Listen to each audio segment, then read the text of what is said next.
Bonjour, ici Karine Verpillot, naturopathe et coach en nutrition pour le monde au naturel. Aujourd'hui, je vous parle du beurre de coco. Alors, le beurre de coco, c'est un de mes gras préférés. Pourquoi? Parce qu'il fait plein de choses, donc rapport qualité-prix, c'est génial.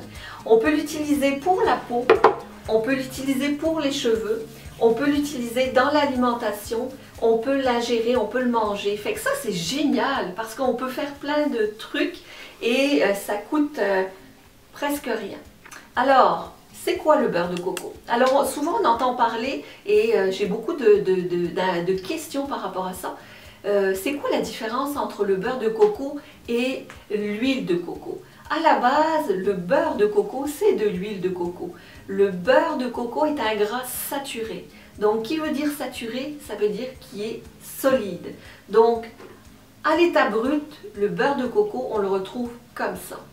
Le fait qu'il soit en huile, c'est parce qu'il a subi une transformation pour devenir liquide. Mais si vous le voulez vraiment de façon brute et le plus naturel possible, c'est comme ça qu'on le retrouve. Donc le beurre de coco, l'huile de coco, c'est la même chose. Mais l'huile, oui, effectivement, ça va être liquide, mais on peut appeler du beurre de coco de l'huile de coco.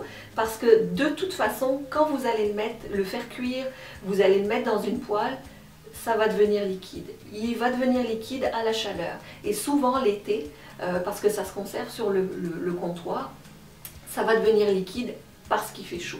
Donc ça c'est normal aussi, c'est une réaction normale. Alors, donc c'est un gras saturé. Donc le gras saturé, il a la mauvaise presse parce que c'est comme le beurre, c'est comme le saindoux, c'est comme le Grisco, c'est ça une graisse saturée. Donc par contre, le beurre de coco, et là c'est prouvé scientifiquement, ça aide pour la prophylaxie de la maladie d'Alzheimer. Alors ça, on entend de plus en plus parler de cette maladie-là.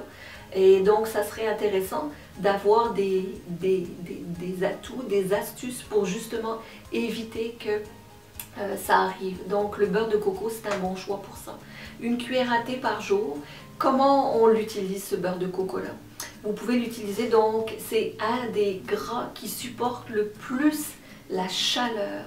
Donc on utilise beaucoup l'huile d'olive, mais ça serait intéressant d'utiliser de temps en temps aussi le beurre de coco parce que vous allez aller chercher les propriétés de ce gras-là versus l'huile d'olive, et la santé c'est la variété. Donc changer de temps en temps, ça peut être intéressant. Aussi, le beurre de coco va travailler pour tout ce qui est, puis ça je vous dis ça, mais c'est pas une panacée, apparemment l'acide laurique que contient le beurre de coco travaillerait pour l'amaigrissement, pour la perte de poids. Pourquoi? Parce que l'acide laurique est utilisé, le corps convertit cet acide laurique-là de la bonne façon. Ça aide beaucoup aussi, c'est beaucoup utilisé pour permettre de brûler plus. Et ce gras-là fait que ça permet ça. Il est très bien assimilé par l'organisme. Comment on l'utilise? Alors, on pourrait le prendre tel quel.